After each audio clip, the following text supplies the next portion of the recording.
أعوذ بالله من الشيطان الرجيم. بسم الله الرحمن الرحيم. سل بني إسرائيل كما آتيناهم من آية بينة ومن يبدل نعمة الله من بعد ما جاءته فإن الله شديد العقاب. زين للذين كفروا الحياة الدنيا ويسخرون من الذين آمنوا والذين اتقوا فوقهم يوم القيامة والله يرزق من يشاء بغير حساب. كان الناس أمة واحدة وبعث الله النبيين مبشرين ومنذرين وأنزل معهم الكتاب بالحق ليحكم بين الناس فيما اختلفوا فيه وما اختلف فيه إلا الذين أوتوه من بعد ما جاءتهم البينات بغيا بينهم فهدى الله الذين آمنوا لما اختلفوا فيه من الحق بإذنه والله يهدي من يشاء إلى صراط مستقيم. أم حسبتم أن تدخلوا الجنة ولما يأتكم مثل الذين خلوا من قبلكم مستهم البأساء والضراء وزلزلوا حتى يقول الرسول والذين آمنوا معه متى نصر الله ألا إن نصر الله قريب. يسألونك ماذا ينفقون قل أنفقتم من خير فللوالدين والأقربين واليتامى والمساكين وابن السبيل وما تفعلوا من خير فإن الله به عليم.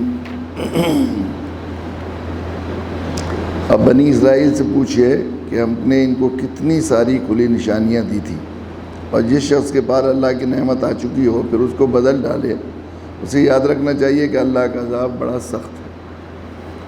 پھر بنی اسرائیل کا چونکہ سورہ بقرہ میں ابتدا میں ذکر کیا گیا کہ اللہ تعالیٰ کا قاعدہ یہ ہے اور ضابطہ ہے، اللہ کا قانون.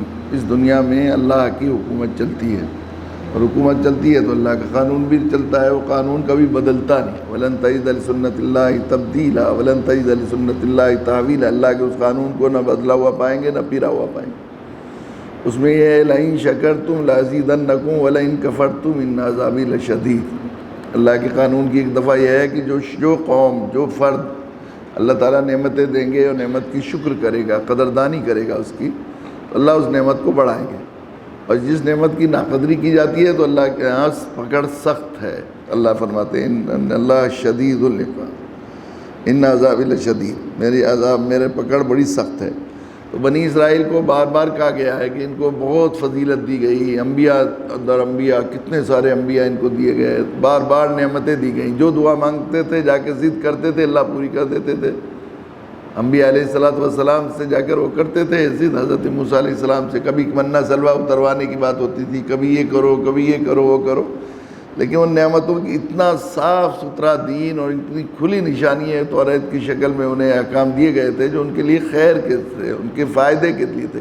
اللہ کو ضرورت نہیں تھی کہ اللہ ان سے دین پر عمل کراتے، بندوں کے فائدے کے لیے ان کے لیے احکام نازل کیے گئے تھے. ان کو کیسی فضیلتیں دی گئی، کیسے ظلم زیادتی میں تھے وہ بنی اسرائیلی. بالکل قبطیوں کے شروع زمانے میں قبطیوں کے جو وہاں کے بادشاہ تھے، فرعون کی قوم کے غلام تھے، وہ خدمت گزار تھے. ان کے یہاں جھاڑو پوچھا کرنا سب کچھ کرنا ہوا کرتا تھا. لیکن اللہ تعالیٰ نے ان بادشاہوں کی قوم کے اوپر انہیں غالب کیا، ان کے عذاب سے ان کو بچایا اور دریائے نیل میں انہیں غرق کر دیا. اور کتنا بڑے مسلسل انعامات در انعامات ان کو دیے، لیکن انہوں نے قدر نہیں کی. تو ذرا بنی اسرائیل سے پوچھئے، دیکھیے نبی پوچھئے یہودیوں سے، چونکہ بنی اسرائیل وہاں تھے، مدینہ منورہ میں آیتیں نازل ہو رہی ہیں، تو ان سے جو ہے یہودیوں سے کہا جا رہا ہے کہ ان سے پوچھئے کیسی کیسی نعمتیں تھیں. اس میں جہاں ان بنی اسرائیلیوں کو بھی نصیحت کی جا رہی ہے تم نے پہلے نعمتوں کی ناقدری کی، اس کی وجہ سے تم نے دیکھ لیا کہ تمہیں کتنی سزا دی گئی ہے. کتنا وہی جن کو کہا گیا کہ فضلناکم علی العالمین، تمہیں عالموں کے اوپر فضیلت عطا کی. پھر ضربت علیہم الذلہ والمسکنہ وباؤوا بغضب من اللہ، کہ ان کے اوپر ذلت اور مسکنت نازل کر دی گئی. تمہیں معلوم ہے توریت کی آیات اور احکام کی خلاف ورزی کرنے کی وجہ سے، ان کو نہ ماننے کی وجہ سے، اتنے پیارے اتنے رحمت بھرے اصول اور ضابطوں کی ناقدری کرنے کی وجہ سے تم پر عذاب آیا. اب جو تم پر یہ مکمل شریعت آ رہی ہے آخری، اس کی تم پہلے سے ذکر کیا کرتے تھے، اگر نہیں مانو گے تو سوچو تو تمہارا عذاب کتنا سخت ہوگا. پھر مسلمانوں کو بھی اس میں رہتی دنیا تک ہر ایمان والے کو اور غیر انسان کو خبر دی جا رہی ہے سارے انسانوں کو تھا، قرآن تو پوری انسانیت کے لیے ہے، سارے انسانوں کو یہ کہا جا رہا ہے اللہ کے حکم جب آ جاتا ہے اور احکام نازل ہو جاتے ہیں اور بالکل صاف صاف کھلے کھلے اور تم پہچان لے تو ان پر یہ یعنی وہ اتنے واضح دلائل کے ساتھ اور اتنی واضح نشانیوں کے ساتھ اللہ کی آیات کے ساتھ نازل ہوتے ہیں کہ اس میں ذرہ برابر شک نہیں ہے کہ یہ اللہ تعالیٰ کا ہی کلام ہے اور اللہ کی طرف سے بھیجے ہوئے ہمارے لیے احکام ہے۔ اب ان کو بدل دو گے تم، ان کی جگہ اپنے بنائے ہوئے احکام کو نازل ماننے لگو گے، یا ان کی جگہ رسم و رواج باپ دادوں سے چلی بے سنت باتوں کو جو پرانے ہم تو آبا و اجداد کے مذہب پر چل رہے ہیں کرتے ہیں، تو فإن اللہ شدید العقاب، اللہ کی پکڑ بڑی سخت ہے۔ زین الذین کفروا حیات الدنیا ویسخرون من الذین آمنوا، جن لوگوں نے کفر اپنا لیا ان کے لیے دنیاوی زندگی بڑی دلکش بنا دی گئی۔ کہیں ایسا ہوتا ہے، دیکھیے دنیا جو ہے وہ اللہ کے نبی صلی اللہ علیہ وسلم نے فرمایا الدنیا سجن المومن و جنت الکافر، دنیا مومن کے لیے قید خانہ ہے اور کافر کے لیے جنت ہے۔ تو یہاں جو ہے، یہاں کسی کو اچھے حالات میں دیکھ لینا، کبھی کیسا ہو تو یہ ہوتا ہے، خیال آتا ہے کہ کافر ہیں مشرک ہیں لیکن ان کے تو حالات بڑھ رہے ہیں، ان پر تو بڑا مال کی فراوانی ہو رہی ہے، ان پر کوٹیاں ہیں، محل ہیں، یہ ہے وہ، یہ خیال ہوتا ہے۔ تو یہاں جو ہے یہ کہا گیا ہے کہ اللہ تعالیٰ نے جن لوگوں نے کفر کرنے والوں کے لیے اللہ تعالیٰ نے اس دنیاوی زندگی کو بڑی دلکش بنا دیا ہے، اسی میں لگا دیا ہے ان کو، آخرت تو ان کے ذہن میں ہے ہی نہیں، وہ تو اسی دنیا کو سب کچھ سمجھ رہے ہیں۔ تو یہ دنیا میں یہاں صلہ ملنے والا نہیں۔ وَيَسْخَرُونَ مِنَ الَّذِينَ آمَنُوا، ایمان والوں کہتے ہیں لو بھائی اللہ کی مان رہے ہو تمہارے پھر بھی فقن فقال ہو، دیکھو تمہارے پاس کچھ بھی نہیں ہے اور ہمارے پاس یہ ہے۔ شیطان بھی بہکاتا ہے کہ ایک کفر و شرک کرنے کے باوجود ان کے ساتھ اتنے گناہ کرنے، کئی دفعہ یہ خیال آتا ہے کہ بعض آدمی بہت ظلم کرتے ہیں، بہت زیادتی کرتے ہیں، پھر اس کے بعد ان پر وبال نہیں آتا، تو کئی دفعہ ہوتا بھی ہے کب کو اللہ کی انصاف آئے گا، بہت سے لوگ یہ کہنے لگتے ہیں انصاف آئے گا۔ تو یہ دنیا دارالجزا نہیں ہے، یہ دارالعمل ہے، یہاں سے بدلہ ملے گا آخرت میں۔ یہاں تو واضح یہ بھی ہوتا ہے، وہ سنایا کرتے تھے ہمارے حضرت مسیح الامت رحمۃ اللہ علیہ ایک واقعہ اکثر، ایک شخص جو ہے وہ جو مسلمان ایک متقی آدمی تھا اور نیک آدمی تھا، تو وہ جو ہے انتقال کا وقت آیا تو اس کا زیتون کھانے کو دل چاہا، اس کے سرانے زیتون رکھا ہوا تھا، تو ایک فرشتے کو اللہ تعالیٰ نے حکم دیا کہ اسے زیتون کو گرا دو، اور ایک کافر تھا بہت ظالم، وہ مرنے لگا تو اس کا دل چاہا کہ میں مچھلی کھاؤں، تو اس نے خواہش کا اظہار کیا، تو مچھلی پکڑنے کے لیے وہ گئے تو ایک فرشتے کو حکم دیا کہ ایک اچھی سی مچھلی اس کے کانٹے میں لگاؤ، تو فرشتے نے اللہ کے حضور عرض کیا یا اللہ وہ تو مومن تھا، آپ کو ماننے والا، ہمیشہ نیکی کرنے والا، اس کو زیتون کا دل چاہ رہا تھا، اس کا زیتون گرا دیا، اور وہ جو ہے اس کا جو ہے وہ مچھلی جو ہے اس کے کافر کے اس میں کانٹے میں مچھلی لگوا دی۔ اللہ تعالیٰ نے فرمایا کہ دنیا دارالعمل ہے، یہ دارالجزا نہیں ہے، کافر کو آخرت میں کچھ ملنے والا نہیں، چونکہ ہمیشہ ہمیشہ کی اب وہ جو تھا مومن کو آخرت میں ہی اجر ملنے والا ہے اور یہاں گناہ، تو وہ اس کے مومن کے ذمے ایک گناہ باقی تھا، تو ہم چاہتے تھے کہ اسے پاک صاف کر کے لائیں تاکہ بالکل بغیر حساب کتاب کی جنت میں داخل کیا جائے، تو وہ زیتون کی حسرت کے ساتھ اس گناہ کو پاک کر دیا، صاف کر دیا۔ حدیث میں آتا ہے کہ آدمی کو مومن کے کوئی کانٹا نہیں چبھتا، مگر اس کی وجہ سے ایک نیکی لکھی جاتی ہے، ایک گناہ معاف ہوتا ہے، ایک درجہ بلند ہوتا ہے۔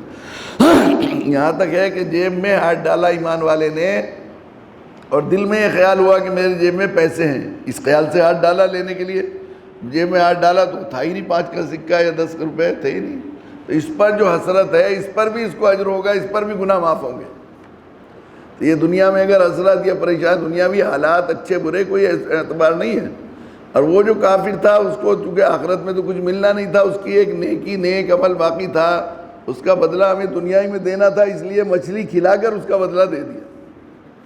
تو دنیا میں وہ مذاق اڑاتے ہیں وَيَسْخَرُونَ مِنَ الَّذِينَ آمَنُوا وَالَّذِينَ اتَّقَوْا فَوْقَهُمْ يَوْمَ الْقِيَامَةِ، جو لوگ متقی ہیں، جنہوں نے اللہ کی مانی، جنہوں نے احتیاط کے ساتھ زندگی گزاری، جنہوں نے گناہوں سے اپنے آپ کو روکا، لگام لگایا اپنی خواہشات نفسانی پر، وہ قیامت کے دن بہت اونچے ہوں گے، جب پتہ لگے گا ان کو کیا ہے درجہ ہے۔ وہاں تو ہمیشہ ہمیشہ کی ہے، یہ دنیا تو خواب میں، سچی بات یہ ہے خواب ہے، عارضی ہے، یہ بالکل سرائے، سرائے میں بھی اطمینان ہوتا ہے آدمی کو، کہ آدمی کسی سرائے ہوٹل میں جاتا ہے تو کہتے 2 دن بک کر لیجئے بھائی، 2 دن کے لیے بک کرتا ہے.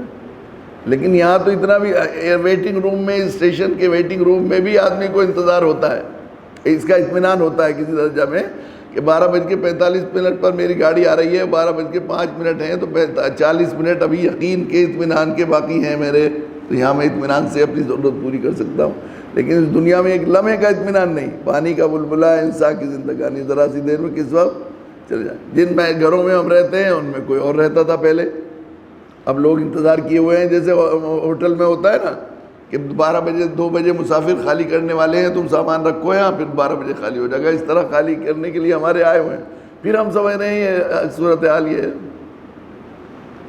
ہمارے یہاں جامع مسجد میں، جس جامع مسجد میں بلد کی جامع مسجد میں ایک دن میں فجر کی نماز پڑھ رہا تھا، تو میرے ساتھ نو عمری میں، بچپن میں جو میرے ساتھ نماز پڑھنے والے فجر کے لوگ تھے، ایک بھی نہیں رہے. سب کو یا تو میں نے تدفین کر دی یا اکثر دنیا سے چلے گئے یا ان کے لیے اشارے ثواب کر دیا. یہ حال ہے.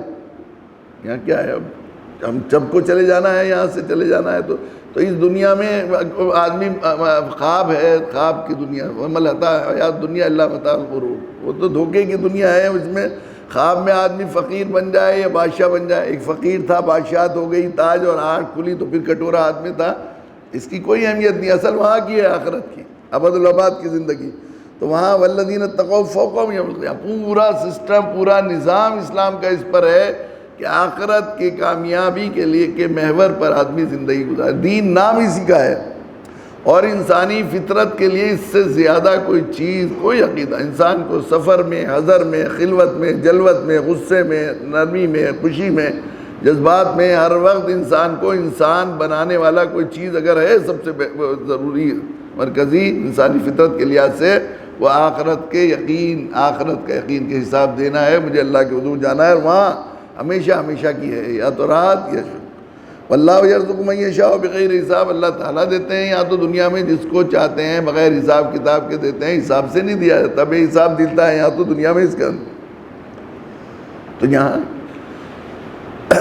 مذاق اڑا رہے ہیں، تو اس میں سورۃ تفسیر میں بات کہی گئی ہے کہ پھر بے ایمان والے ان کا مذاق اڑائیں گے. وہ ہوگی ہمیشہ کی مذاق. لو مذاق اڑاتے تھے، اب دیکھ لیا انجام کیا ہے. کان الناس امۃ واحدہ، سارے انسان ایک ہی دین کے پیرو تھے.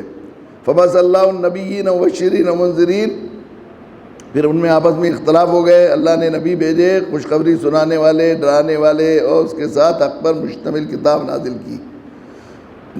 ڈرانے والے، وانزل معهم الکتاب بالحق، حق پر مشتمل کتاب نازل کی تاکہ وہ لوگوں کے درمیان ان باتوں کا فیصلہ کرے جن میں ان کا اختلاف تھا. سب حضرت آدم علیہ السلام دنیا میں آئے تھے، تو حضرت آدم علیہ السلام موحد مسلمان تھے اور اللہ کے نبی تھے، پہلے نبی تھے. وہ عام طور پر یہ سمجھائیے غلط فہمی ہے، اور ہم نے اس طرح کا تاثر بھی کیا ہے، چونکہ وہ جو ہے دعوتی منصب کو ہم نے چھوڑ دیا، فراموش کر دیا ہے اپنا، جس کے لیے ہمیں جینا چاہیے تھا. خیر امت کا جو ہمیں لقب ملا تھا اسے چھوڑ دیا ہے.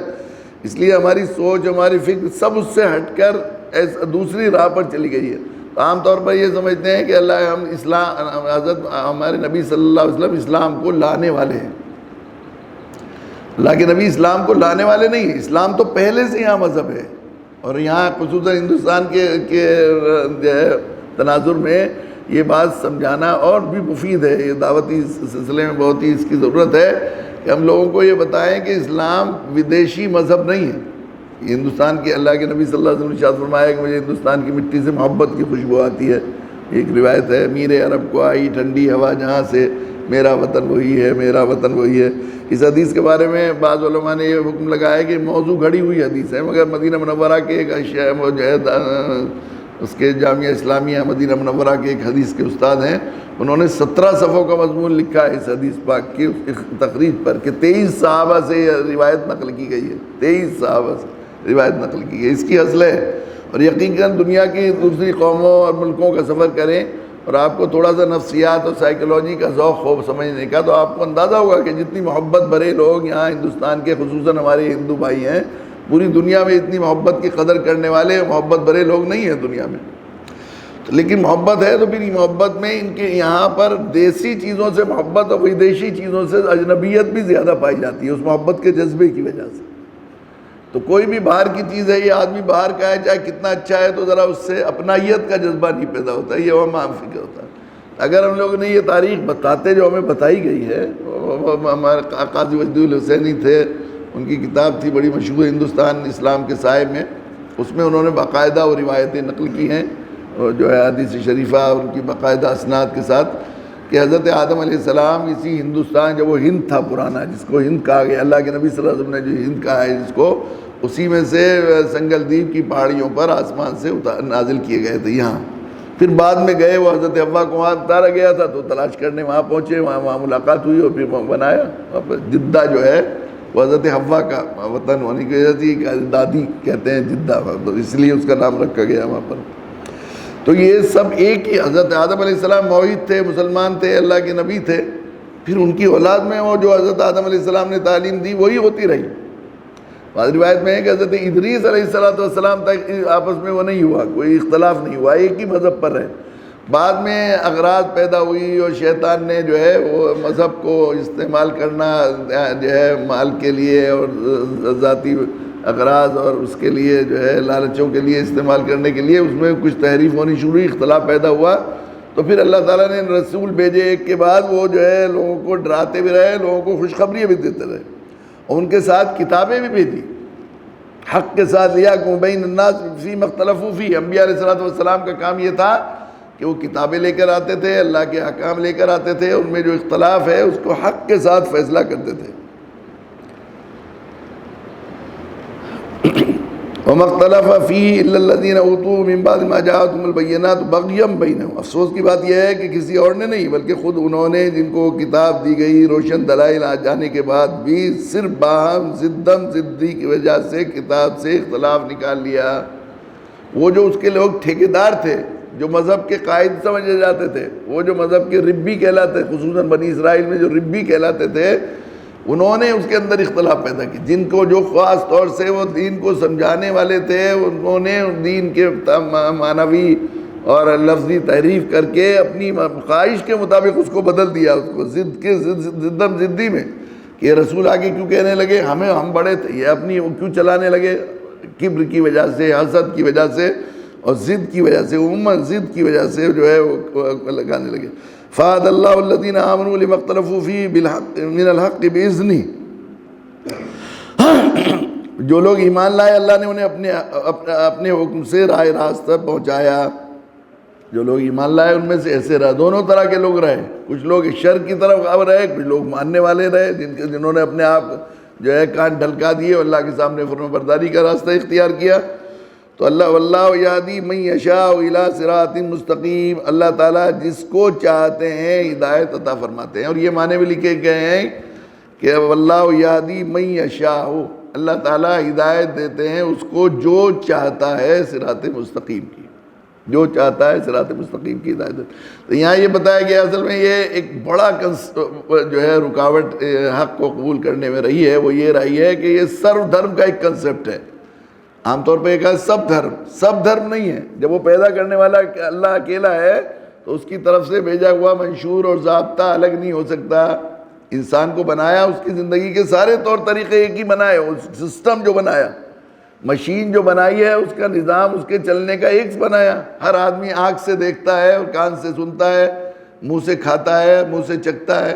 کوئی آدمی ایسا نہیں ہے دنیا میں جو کان سے سنتا ہو اور آنکھ سے، وہ کان سے دیکھتا ہو اور آنکھ سے سنتا ہو۔ یہ اللہ نے بنایا، پیر سے چلتا ہے آدمی، جو بھی بنایا سارا نظام اسی طرح بنایا۔ تو زندگی گزارنے کا یہ طریقہ بنایا، تو عبادت کے طریقے اور ان چیزوں سے فائدہ اٹھانے کا طریقہ اور ضابطہ بھی اللہ نے ایک ہی بنایا ہے۔ جب وہ ایک اللہ ہے تو قانون بھی اس کا اللہ کا ایک ہی ہے ہوگا اپنے بندوں کے لیے۔ ایسا نہیں، ایک ماں بھی دو مسلسل لڑانے والے حکم نہیں دے سکتی اپنے بچوں کو۔ ایک بیٹے سے کہے بیٹا دروازہ بند کر دینا، ایک بیٹے سے کہے بیٹے دروازہ بند مت ہونے دینا، ایسا کر سکتی ہے کوئی ماں؟ نہیں کر سکتی ہے۔ ایک اس میں کہیں کہ مورتی پوجا ہے، ایک مذہب میں تو یہ بات ہو کہ مورتی پوجا ہے، اور ایک مذہب میں یہ ہو کہ مورتی سب سے زیادہ برا گناہ شرک، ان شرک لظلم عظیم۔ تو ظاہر ہے کہ دونوں نہیں، ایک ہی ہے شروع سے۔ اللہ تعالیٰ نے دین، ان الدین عند اللہ الاسلام، شروع سے دین اسلامی رکھا ہے۔ اور اس کی جگہ جگہ انبیاء علیہ الصلوۃ والسلام شرع لکم من الدین ما وصی به نوح وما وصینا بہ ابراہیم موسیٰ وعیسیٰ ان اقیموا الدین ولا تتفرقوا فیہ. شروع سے ہم نے حضرت نوح علیہ السلام سے لے کر موسیٰ، عیسیٰ اور سب پر یہی بات نازل کی، یہی طے کی ان کے لیے، ان اقیموا الدین ولا تتفرقوا فیہ، کہ تم دین کو جو ہے اسی کے لیے قائم کرنا اور اختلاف مت پیدا کر دینا، صرف اسی کے ماننا ہے، اسی کو ماننا ہے، یہ بیس ہے. تو دین کی بنیاد جو ہے وہ ہمیشہ ایک ہی رہی ہے، مذہب نہیں بدلا، شریعتیں بدلتی رہیں وقت کے اعتبار سے، رفتہ جیسے جیسے ضرورت ہوتی رہی، فروعی احکام کو تبدیل کیا گیا، لیکن جو اصول ہے وہ وہی رہا، ایک اللہ کو ماننا ہے، ایک اللہ کی ماننا ہے، اس پر بیس رہا. تو یہ سمجھا جب کی جاتی ہے، حق ہمیشہ ایک ہی رہا ہے اللہ، کیونکہ اللہ کی ذات عالی ایک ہے، سچ جو ہے ایک ہی ہوتا ہے. اب یہ جو ہے 1:53 ہو رہا ہے، یہ سچ ہے، اور جھوٹ میں بہت ساری چیزیں بنا سکتے ہیں. رات کے 2 بج رہے ہیں، صبح کے 3 بج رہے ہیں، 11:21 ہو رہے ہیں، 22 ہزاروں بھی بنائے جا سکتے ہیں، لیکن سچ ہمیشہ ایک ہی ہوگا. ہم مسجد میں بیٹھے ہیں، یہ سچ ہے، ہم کہیں گے نہیں ہم اپنے گھر میں بیٹھے ہیں، ہم فلاں بیٹھے ہیں، فلاں جگہ ہے، بہت سے جھوٹ ہو سکتے ہیں. اس لیے اللہ تعالیٰ نے اپنی ذات عالی ایک، حق سچ اللہ کی ذات، اور اللہ کے بھیجا ہوا قانون اور ضابطہ ایک ہی رہا ہے ہمیشہ، وہی کہ اس کو مانو، اس کی مانو. واللہ یہدی من یشاء الی صراط مستقیم. جو لوگ ایمان لے آئے اور جو لوگ اپنے آپ کو جھکا دیا کہ ہمیں اللہ کی ماننا ہے، جنہوں نے فرمانبرداری کی راہ اختیار کی، جنہوں نے ضدی نہیں کی، جنہوں نے اپنی میں کے لیے، اپنی انا کے لیے، اپنے مالی مفاد کے لیے دین میں بگاڑ پیدا نہیں کیا، تو ان کو اللہ تعالیٰ نے حق پر جمع دیا، ان کے لیے راستہ کھول دیے، ان کو ہدایت عطا فرمائی اس کی. واللہ یہدی من یشاء الی صراط مستقیم. اللہ تعالیٰ ہدایت عطا فرماتے ہیں جو چاہتا ہے اسے صراط مستقیم کی. یہ اللہ کا ضابطہ ہے. ان اللہ لا یغیر ما بقوم حتی یغیروا ما بانفسہم. اللہ کا ضابطہ یہ ہے کہ اللہ تعالیٰ کسی قوم کی حالت کو نہیں بدلتے مگر جب تک کہ وہ اپنے حالت کو بدلنا نہ چاہے. اور چاہت کا انسان کو اختیار دیا ہے، نیت کرنے کا اختیار دیا ہے. نیت کرے گا آدمی تو اس لیے امام بخاری نے صحیح بخاری کو وہیں سے شروع کیا، انما الاعمال بالنیات. اعمال کا دار و مدار نیتوں پر ہے. نیتوں کا ایک ترجمہ تو وہی کیا جاتا ہے جو ہم عام طور پر ہوتا ہے کہ اخلاص کے بغیر کوئی عمل قابل قبول نہیں. نیت اگر اخلاص کے ساتھ ہوگی تو اللہ کے یہاں قبول ہوگی، اور اخلاص جتنا کم ہوگا اتنی بے قدر جو ہے وہ اللہ کے یہاں بے وقت ہوتا جائے گا مال. یہ تو اصول ہے بنیادی. مگر حضرت شاہ ولی اللہ رحمۃ اللہ علیہ بعض دوسرے علماء نے اس کے معنی لیے ہیں کہ اعمال وجود میں آتے ہیں آدمی کے نیت اور ارادے پر. نیت اور ارادہ کرے گا نماز کا تو نماز پڑھ سکے گا، اگر ارادہ نہیں کرے گا تو نماز نہیں پڑھے گا آدمی. اگر جمعے کی نمازی بننے کی نیت کرے گا تو جمعے کے نمازی بن جائے گا، اگر تہجد گزار بننے کی نیت کرے گا تو تہجد گزار بن جائے گا. اگر یہ نیت کرے گا کہ مجھے اللہ سے تعلق قائم کرنا، متقی بننا ہے تو اللہ متقی بنا دیں گے. اگر یہ نیت کرے گا کہ نہیں میں تو عام دنیا دار آدمی کی طرح زندگی گزاروں گا تو دنیا دار بن جائے گا. تو آدمی کے ارادے اور اس نیت کا اختیار دیا ہے. تو جو آدمی نیت و ارادہ نہ کرے اللہ تعالیٰ اسے ہرگز ہدایت نہیں عطا فرماتے ہیں. جو ہدایت پر جانے کی نیت کرے گا، ارادہ چاہے گا، واللہ یہدی من یشاء الی صراط مستقیم. اللہ تعالیٰ جو ہے ہدایت عطا فرماتے ہیں اس کو جو چاہتا ہے صراط مستقیم کی. ام حسبتم ان تدخلوا الجنۃ ولما یاتکم مثل الذین خلوا من قبلکم.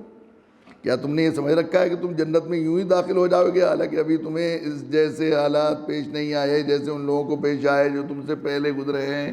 کیسی کیسی قربانیاں، کیسے ہی سمجھتے ہو کہ جنت کوئی بالکل جو ہے وہ پھولوں کی سیج کی راہ ہے. ایسا نہیں ہے.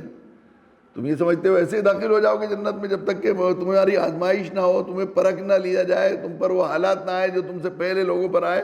اللہ کے نبی صلی اللہ علیہ وسلم ارشاد فرمایا کہ دیکھو پہلی قوموں پر ایسے حال ہوئے کہ ایمان کے لیے ان کے سروں پر آرے رکھ کے چیر دیے گئے. تو ابھی کیا ہے، کبھی جب مسائل یا پریشانی یا مشکلات کے بارے میں صحابہ کرام رضی اللہ تعالیٰ عنہ اجمعین شکایت کرتے تھے تو اللہ کے نبی صلی اللہ علیہ وسلم پہلی قوموں کے حالات کا ذکر کیا کرتے تھے. مستہم الباساء والضراء،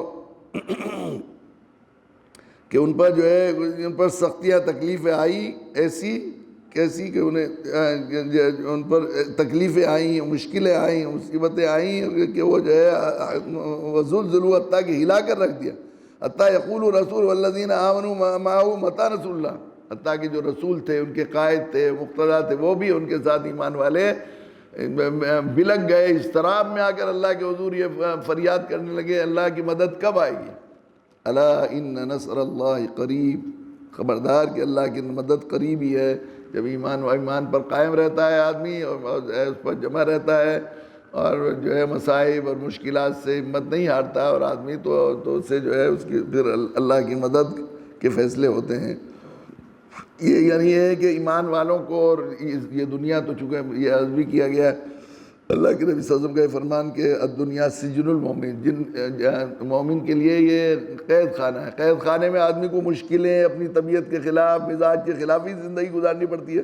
یہاں خواہش پوری نہیں ہوتی یہاں پر، لیکن اس کے بدلے میں مشقتیں برداشت کریں گے، جو مصائب آئیں گے، جو مشکلیں آئیں گے، پریشانیاں، ان پر صبر کریں گے اور ایمان پر جمے رہیں گے، اللہ کی مانتے رہیں گے اور تقوی اختیار کریں گے، تو پھر اللہ کی طرف سے اس کے بدلے میں پھر بہت جلد آخرت کی نعمتیں آنے والی ہیں، اور اس دنیا میں بھی فَإِنَّ مَعَ الْعُسْرِ يُسْرًا إِنَّ مَعَ الْعُسْرِ يُسْرًا۔ ہر پریشانی کے بعد دو راحتیں ہیں، ایک دنیا میں اللہ تعالیٰ عافیت کی نعمت عطا فرماتے ہیں اور آخرت میں اس کا بدلہ ملے گا اور اجر ملے گا۔ تو یہ پریشانیاں اور یہ مشکلیں جو ہیں ان کے بدلے میں جو ہے بڑا اجر اور بڑا ثواب ہے۔ اللہ تعالیٰ ہمیں توفیق دے کہ ہر حال میں ہمیں ثابت قدمی ہو اور ہم جو ہے آخرت کے لیے دنیا کی تمام مشکلات، پریشانیاں برداشت کرنے پر صبر کریں اور استقامت اختیار کریں اور اللہ کی ماننے والے بنیں۔ وآخر دعوانا الحمدللہ رب العالمین۔